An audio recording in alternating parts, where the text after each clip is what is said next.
What's good, y'all? Jay Boogie in full effect. Mo Bundown is the sound. You know how we do. And this is, of course, Lounge Presents. We're live streaming on Twitch right now. And in the lounge space today, we got her in. We had some TVA interference, if you're all about that MCU shit. TVA just messed things up for us time wise, but we got her in. So, right about now, giving it up, formerly hip hop's kid sister, because she's far from that now, Kid Fresh. Peace, peace. Thank you, thank you. So, how you doing, Keysha? Man, I'm good. I'm busy. But busy's good, right? So I'm good. I'm Busy chilling. is good for real. Yeah, You've yeah. obviously I'm good. you're in album rollout mode, Yeah. and we're definitely gonna get to that obviously. But before we do, we always start off by asking our friends in the lounge space how they were first introduced to hip hop culture. Ooh, good question. I just think I've been around hip hop my whole life. Yeah, A lot of like family, a lot of family in New York and such. And obviously, I'm the youngest of three actual older brothers and a lot of older cousins and stuff. So for me, it kind of was like just always there. I don't remember a time in my life hip hop wasn't there.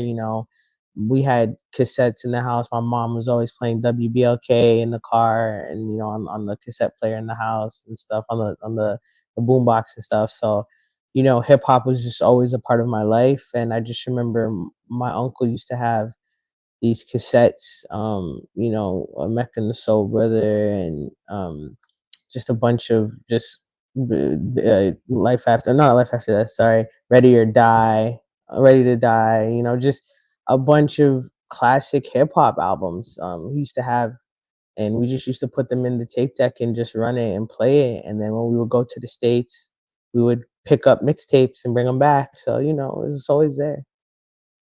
definitely a familiar tale for a lot of folks. I mean, obviously depends on which generation you grew up in, but it's a very familiar tale. I think we can all relate to that in some form or fashion. There's always music coming from the states, and there's always music around you. But if I were to ask you what the if you can recall the first time you ever heard a rap record, what was it? hmm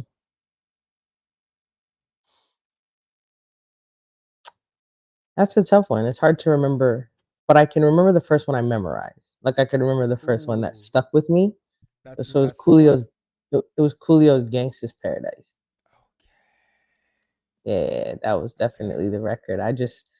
My mom always tells people like I was so enamored by that song as a kid. Like I would stand in front of the TV when the video came on and just watch it. And I would always tell her, Paradise, play Paradise, like, trying to get her to play it. She's like, it's just on the radio, babe. Whenever it plays, it plays, it's just, but it was just, I think that was the song. That's my earliest memory of like falling in love with a hip hop song. Okay. Not a bad start. Definitely a big record for Coolio. Were you Yeah. familiar with the Stevie joint before you heard it? Um, Probably not, because I think I was really little then, so I Yeah. don't think I was. But obviously, now I study music historian and stuff. So I Yeah. definitely it's always cool when you're like, oh yeah, that was that sample. Like, yeah, that's where that Okay. came from, or that's where that idea came from. Yeah. But yeah. Well, you've given us an idea of some of the things you may have heard when you were growing up in the home. Other than Mhm. other than hip hop, what else was being played in the home? Definitely a lot of like rock, easy rock for sure. Our family always listened to CHFI, which is a station here in Toronto. Yeah.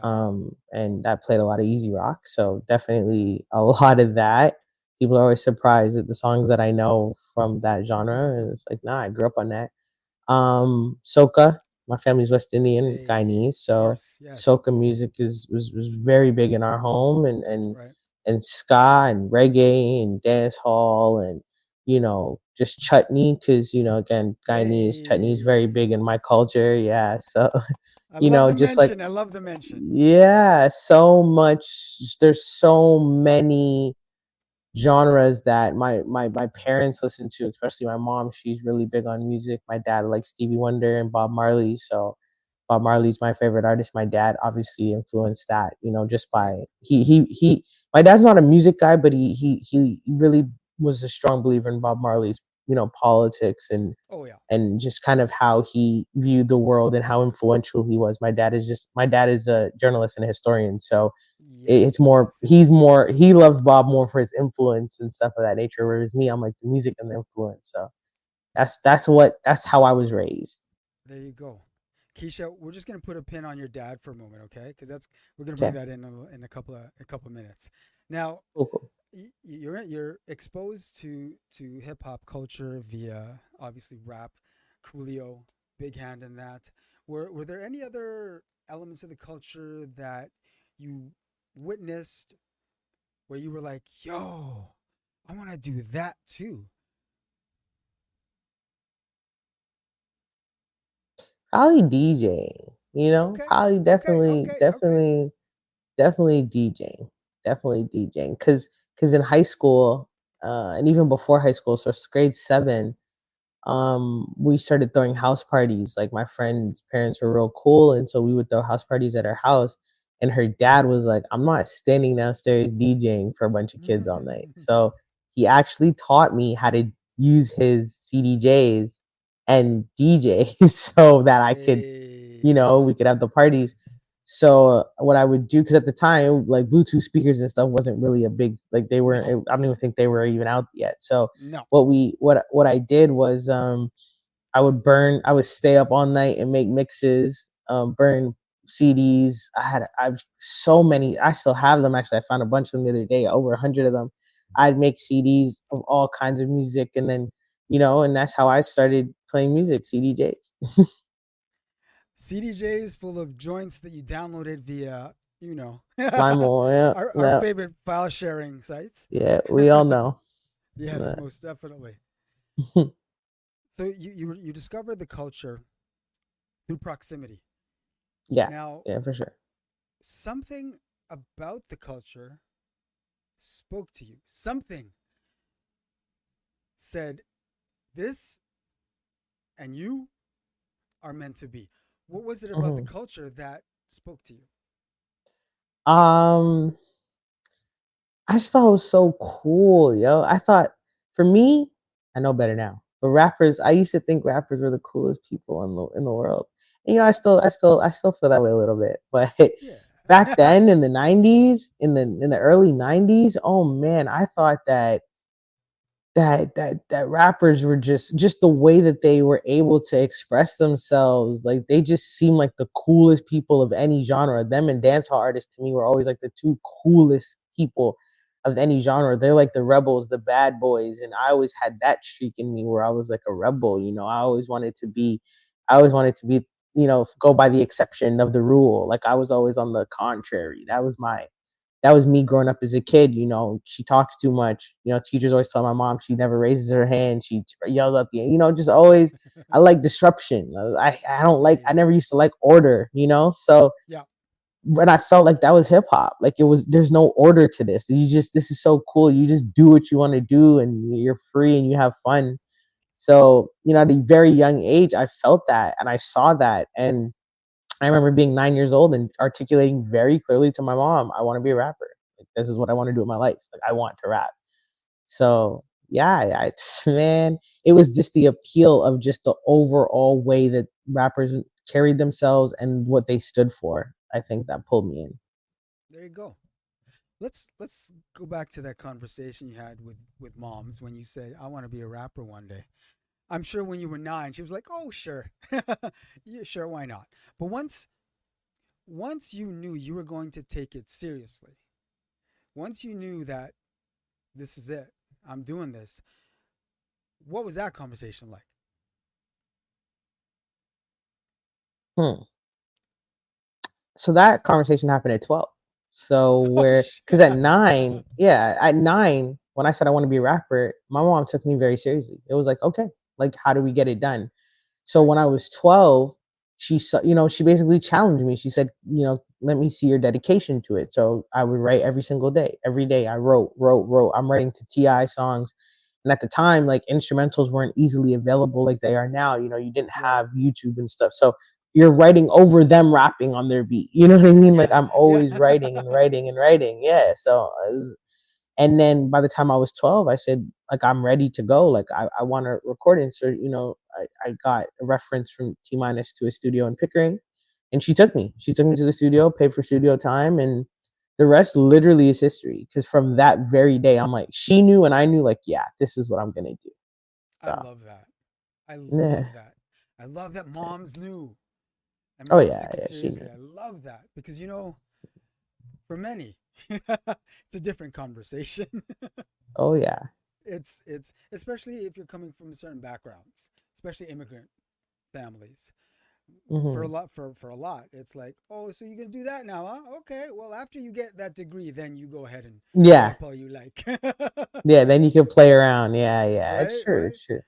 So It's it's true. it's it's dope that moms is on board from day one. Oh Big up yeah. moms. That's Shout out to sick. moms for real. Shout out to moms. Now, we're obviously our TVA action is working now because you bring up T minus, which is what I was going to bring up next. How did that come about? So there was this basketball court not too far from where I lived in Ajax, and he also lived in Durham too. Mm. And he had a friend who that him and his friend would be at the basketball court sometimes too. And I would be there with my friends, and so we'll all just be hooping and playing around, just having it fun outside, whatever. And at that time, T minus was, I think he had just came off of making, it might have been a song called 420 with Bishop, Brigante, and Nate Dogg. I Mm. think that's the song. Hey. T had just came off fresh making that beat, and that song was, just starting to get play on the radio and stuff.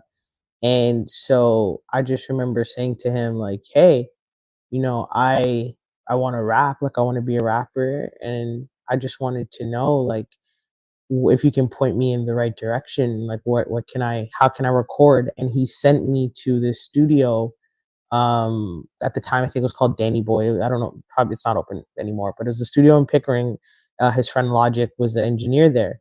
So I called Logic up and set up the time. Me and my mom went, and Logic was very patient with me. It's my first studio experience. I was 12, like, I first mean, studio yeah. experience. He was really patient with me. Sorry, I was 14 when I recorded this song. 14. My first experience, very patient with me. My mom was, with me. He was explaining to her the process as well. Like, this is what we're gonna do. This is how we do it, and walked me through everything, and mixed the song and sent it to me. And I just remember, like, playing it for my friends in school on my little MP3 player that only held like 8 songs. Yeah. And and I was like pretty, and then I put it on my MySpace page, and it was like a thing. It was real cool Hey. because it's like, no one else is doing that at the time at that age. So, like, Really? everyone was like, "Oh wow, this, like, girl from Durham is, like, rapping, like, what?" So it was cool. No, that's for real, and I can't. I don't think we should, just think that that was just some small thing. At the age of 14, trying to ply your craft and be taken seriously for it in Canada yet, you know what I'm saying? It's like that's the tall order. I mean, everyone else at 14, you know what we were doing. Yeah, yeah, Not and that trying to was be in a tough. studio. Yeah, No, no, right. right. And it was tough because, like, watching my friends experience all these other kind of things at that age, and it's funny when when me and my friends get together at this age, and we're all talking about those experiences in elementary school and high school. It's kind of like, well, you were in the studio. Like, I'm like, I don't remember that. They're like, yeah, you were in the studio all the time. Like, you weren't. I spent my whole high school being a rapper. I was in the studio when they were having these experiences. So I was like, damn, I missed a lot. I'm now realizing it, For but I real. wouldn't change it for That the world. I wouldn't change it for the no. world. I mean, how could you? We're here now. Yeah, That's proof. That's proof exactly, positive right there, right? So, exactly. pardon my swag. Tell me about pardon my swag and how that came about. So that was the song I recorded when I was 14. So that song. Yeah, that's the one where T minus is sent me to the studio. And my cousin in New York was just becoming a producer at the time. Like he was working on some beats at the time and stuff. And he had given me a burnt CD with that beat on it. And I was at the house. I was in New York and was at his house, and he was playing me a bunch of songs, and I was like, "Oh, I like that one." So he burnt the instruments obviously on a CD for me, and I brought it back to Toronto, and I just kept playing it on my CD player and listening to it, and then I took it to the studio with Logic, and that's how that song came. And just writing the song, it was just a thing at the time. The word swag was just like very Yes. popular, and Yes. so it was like everything I talked about. I think the hook was like, "Pardon my swag, don't mean to offend you. You might not know it, but I am a winner." Like it was just like just kid stuff, like young. It was Yeah. very age appropriate, I'll say. Yeah. Yeah. It was fly. It was a dope song, and there's definitely some bars in there from what I can remember, and again, it gave me the confidence. I always say that song gave me the confidence to realize like, oh, I could do this, like no Exactly. problem. Love it. So That's yeah. sick.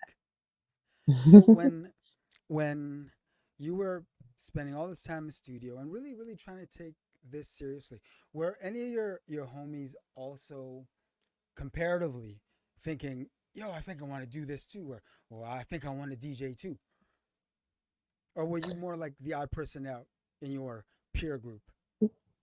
I mean, it depends what age group because when I was in grade 7, 8, no. Grade 9, not so much. And no one in my direct peer group really. Okay. But there were definitely people that I was acquainted with, like Sean Leon, for example, Okay. went to my elementary school, and then he went to another high school in Durham as well. Then you had Devontae, who used to go by D Bones in high school. He was in Whitby, going to school in Whitby, but again, we had the same friend group, so we would kick it and freestyle all the time. So there were Okay. definitely people in Durham who were doing it. Boy Wonder was at Pickering High School making beats. So there were definitely people around that I knew who were doing it, and who were good at it. You could always tell when someone's just doing it for fun and when someone's actually good at it. So these guys were Yeah. all Yeah. exceptional at their craft at the time, and so I think there was that. There were obviously a couple others who were good, and freestyle sessions were always popping, but it was never like a serious thing for them. So Right. you know survival I of the hear that. fittest, I guess. No doubt. No doubt. Yeah. Now, taking that pin off the wall, and we're gonna go back to your dad, Ron Thonfair. He is a notable name in journalism in Canada. If you know, you know. Okay, Mhm. I'll just put it that way. If you know, you know. Now, when you have a parent who has a name, and then you set out to do your thing, is there was there ever any pressure like, oh man, I gotta like make sure I rep my dad. I gotta make sure that when if people know that that's my dad, that I do him justice because he's who he is. Was there any of that type of pressure? There's this line by this artist named Chino. So he's Freddie McGregor's son. His name is Chino. But for a long time, Okay. people didn't know he was Freddie McGregor's son. And he said this in a song. He said, "Hear what I'm said. Me only bust because me ride off at the boss name, but when me just a boss, me never advertise my last name." So what he's Right. saying in that is they all said the only reason that he got any like attention or accolades is because of his father, but he Right. never told anybody that was his father. So Right. a very relatable story for me because when I first started making music, no one knew my last name. It wasn't until the Wikipedia page popped up and people saw my last name, which kind of Okay. upset me because I always did a lot to protect my like to not advertise my last name. Even my email Okay. signatures, yeah, my email signatures and stuff always said Keisha Luciano, never said Keisha Fanfare. So Okay. people didn't know that that was my dad for a very long time. Okay. And it wasn't for any reason other than the fact that I didn't want people to feel like, oh, she's getting this look because that's her dad, or she's, you Exactly. know, Exactly. I was Exactly. trying to kind of protect myself from that also. And then also, like, my dad has such a great reputation in the Yep. Canadian journalism and media Yep. industry. And then here Mm-hmm. I am rapping about some of the craziest stuff ever. So I'm like, I don't want to taint his image either. But at the end of the day, it doesn't matter. I'm very proud, obviously, and he's a very proud father. He wrote an article about my album releasing. He's very Hey, proud of what I do, and I'm very proud of the work that he's put in. And oftentimes we're kind of like, there's times where I'm like, Dad, no, don't. He's like, oh, do you want me to tell this person you have an? I'm like, no, no, don't do that. I don't want, let me get to them myself. But then I realized, yeah, like, no, yeah, if my dad can help me with something, why yes, not? You know what I mean? So exactly.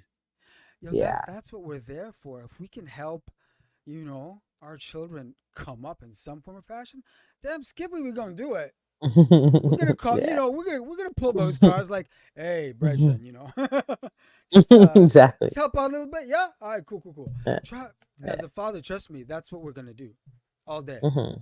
all day. Yeah. Yeah. That's So sick. I he, love he that. I love that. he's yeah Now, he's cool. that's to have that type of support, and already, I mean, it's obvious you had that familiar support, which is so important for a creative coming up in such a difficult profession as the music industry. And I know you know the struggle because this industry is real. It's even realer up here in Canada, but just in general, it's not easy trying to do what you love and not Nah, necessarily like you're not trying to blow up to some sort of like stratospheric level. You just want to be able to live and stick true to how you want to do it. You know what I mean? 100%, 100%. And it's again, it has Canada is just a whole different beast. Our urban Yeah. music, our urban music Woo. infrastructure is basically almost non-existent, and that shouldn't be the case because of the stars that we turn out of here. But Yeah. when you look at population and all those things that obviously Oh yeah. affect how Mm-hmm. things are, the intake and output here. So Oh yeah. we could all sit around and complain, or we can just do what we got to do and just keep doing it. I love music so much, man. I Thank you. love hip hop so much that for Yes. me, as long as I can make it, I'm happy. They see, that's what I'm saying. That's exactly what I'm saying. Now, if I bring up the name, the sorority, what are the first 5 words that come up into your head? Sisterhood, Hey, family, fun, hey, stress, yeah, and hey for that one. forgiveness. The fifth word is forgiveness. Hey, I Yeah. mean, for anyone who's not familiar, the sorority. Why don't we let folks know who the sorority is? Because I could tell your story all day. You should tell your story. So the sorority is a hip hop group, four female rappers from Canada. So myself, Havaya Mighty, Phoenix Pagliacci, and Lex Leosis. We formed by happenstance in 2016, and we had a great run. We toured, we won awards, we had music videos, released an album, lots of shows. We worked with Nike and FIFA Canada and Canada Soccer, FIFA Women's, Canada Soccer. Yeah, we were we were ranked as one of the top groups ever in Canada. So by CBC. So And yeah. congrats, we got to throw the applause back up. This is sorority with some real shit, y'all. Okay, for real. No, I love what you guys did with this sorority. I love how 4 individual artists came together and said, you know what? Let's show them what we can do. And you showed them. Thank you, I love thank that. you. I love that. And again, Yeah. uh, going back to our, like you said, going back to the rickety infrastructure, the bare bones infrastructure for a musical act like the sorority to be able to shine like that. I mean, come on, come on, Thank you. I think please, you're right. You're right. We were against all odds and we made it for happen. real, So for real. I'm proud of us. I'm really proud of what we accomplished in those years that we were together, and I'm happy. I think that, like, no regrets. I think we all look back in at those moments, and we just it's something that we're so grateful we all experienced. Like just touring, and then DJ Mel Boogie, like touring with our DJ, like it's just it's such it was like a the perfect ingredient to all of our careers. Like it's just that thing that we'll tell our kids about. It's history Exactly. kind of. Exactly. Shout out to DJ Mel Boogie. She's my twin. We call each other twins because we got the boogies in our name. And yeah, she DJ'd for the sorority, and I'm sure she's DJ'd with you outside of the sorority still. So I mean, Oh yeah, that she Mel yeah, Boogie's been my personal DJ for 16 years. So yeah. exactly, exactly. Now we're gonna fast forward a little bit, and we're gonna Hmm. we're gonna take it to another pivotal. You just about pivotal moments, Keysha Fresh. You got these pivotal moments all up in here. Let's talk That's about it. Julia the Great. Mm. Great, Julia the Great. Yeah. Where do I start? Okay, so it was August 2020, and I get a call from Maestro Fresh West. He calls me. I remember I was driving on Steels. I don't know why I remember this, but I was driving on Steels. He calls me. He said, "Yo, you have a second?" And I said, "Yeah." He said, "I gotta talk to you about something." I said, "Okay, what's up?" He said, I'm putting out a children's book." And or he said, sorry, I think the children's book was already out. He said, I want to do an album based on the children's book that I put out. Yep. And I was like, that's a great idea. Like that's a Hell yeah. really good idea. And he's like, yeah, yeah, I have all these beats and this and this and this. And he said, but I'm thinking there's a character in the book named Julia the Great, and I'm thinking I want you to play her on the album, like be her voice, give her a voice. So I was like, oh, I'm down, like 100%. You don't gotta ask me, like, yeah, I got you. So he was like, cool, cool, cool. So I'm gonna play you this beat. Tell me what you think. So he played me the beat, and I was driving, and it was it was a song called, is Julia's Great. That's on the first album, Young Maestro School Days. And the beat was hard, super hard. And I was like, bro, yeah, yeah, send that to me now. I got you. So, he sent it over, and I recorded the record for him, and I sent it back to him, and cool. We were good on that. And then that got nominated for Juno, and it was everyone was really excited, and it was a good moment because you don't really see that kind of representation in young Black kids in that way on not only in a children's book but on a children's album, telling those Period. kind of stories. Period. So here you have this young girl like, I'm great, I'm the greatest, kind of that vibe. It was like, it was cool. So then he calls me up the next year, and he says, yo, I said, what's up? He says, I want to do it again. And I said, do what again? He said, the children's album, but I want to do a Julia the Great children's album. And I want to talk about themes that young women and just young Black kids and young kids, period, can relate to. So, him and I talked, and we brainstormed different themes like, what do we like about school? Bake sale. I love the bake sale. That was my favorite part in school. The bake sales, favorite part. So he's like, Hell yeah. perfect bakes. That he said, perfect bake sale. And then, he was like, yo, math, I want to do a math quiz. So, we just started touching on themes of school and kids. And then also, themes of like what little Black girls can relate to. So, braid my hair. There's a song called Braid Your Hair on there. A song about her and her grandmother, just so many amazing themes. And her grandmother was played by Simone Denny on the album. You have Rich Kid playing the gym teacher, the teacher on the album. You have Salute Rich. just, yeah, so many people, playing amazing characters on the project.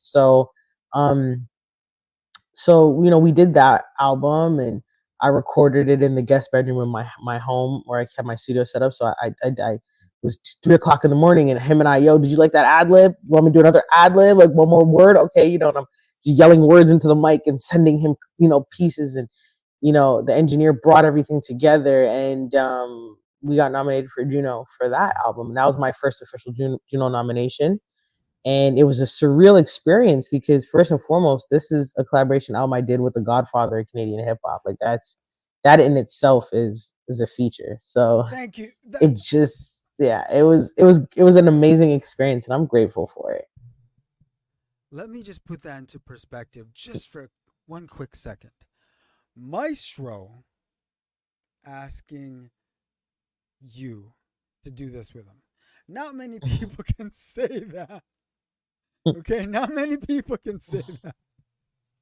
So Yeah, again, pivotal moment, Ms. Keysha Fresh. Damn. yeah, I don't take none of that stuff for granted, though, for sure. Like that's such a beautiful thing, and I'm Hmm. grateful that he tapped me for that.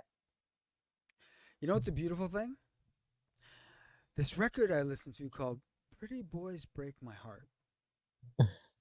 That's a beautiful thing, for real. Salute. I haven't had a Thank chance you. to tell you this yet. That shit was live. It's fire. I love what you did with this record because I kind of had an expectation for how I thought it was gonna sound like, but you didn't. You went into different bags, and I went, okay, let's go, let's Yeah, go. I think when people see that title, they're automatically thinking like love song, ballad, just heartbreak.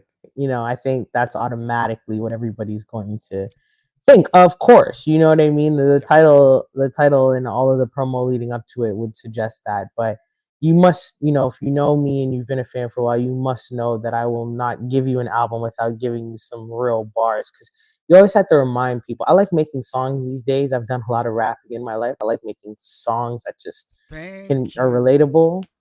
But I'm gonna still So rap. I'm key. gonna still remind you, like I got these bars right over here. So that was what that was about. I definitely want to big you up for that because to say you want to make songs, yeah, you can rap. Of course, we know you can rap, but you want to make songs, Hmm. and I think that is one thing that should be first and foremost in an artist's mind is to make songs. No matter how skilled you are, no matter how skilled your pen is, no matter how tough that bar is, you still have to make songs. Thank you. And Keysha Fresh, 100%. goddamn, you made songs. Thank you. I appreciate that, bro. Nah, for real. Thank you. I was really happy to listen to this record. It's a great summer record, first of all. Great summer Thank record, you. and you open up. You open up, and I did. I have a lot of respect for artists obviously in general, but the artists that are willing to open themselves up and use their art to express themselves, which is what art is in a nutshell. The artists 100%. that are Oh yeah. willing to open themselves up and express that way, I mean, come on. Love that. Thank you. Thank you. That's what I wanted, man. I really wanted people to listen to this album and feel like they know me better than they did last year, Yeah. Yeah. like better than they've ever known me. Like this is Yeah. was very vulnerable. A lot of these songs were very vulnerable. So Yeah, that's very obvious. There's yeah. definite vulnerability there, but that's I mean that's what being an artist is. The second you put pen to paper, you are Hmm. vulnerable. You're opening Oh yourself up yeah. to the world. So Yeah. definitely, definitely. And you've Thank worked with you.